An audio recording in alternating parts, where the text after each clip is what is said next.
A decisión de poñer a andar unha instalación deste tipo responde á demanda, pero tamén ao feito de que dispor deste servizo responderá ás necesidades futuras das familias desta localidade.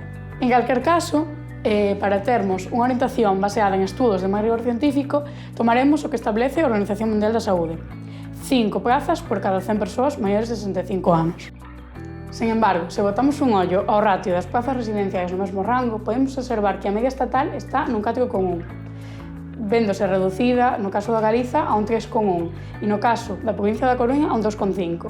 No Concello das Pontes, esta media atópase agora mesmo nun 2,2, sobre o 5 que establecían as bases da OMS. De feito, se nos comparamos cos concellos de arredor, que son de menor poboación, seguimos comprobando que estamos por detrás. Exemplos destes concellos son Viveiro, Vilalba ou incluso Cervo. Por outra banda, se nos fixamos na pirámide de poboación do Concello das Pontes, podemos observar que o grosso dos datos se atopa na franxa de idade dos 55 ou 70 anos. Isto quere decir que a parte superior da pirámide, isto é, a de maior idade, é moito máis amplia que a parte inferior. Da lectura destes datos, podemos deducir que o ratio de 2,2 do que falamos anteriormente se vai ver reducido a curto e medio prazo.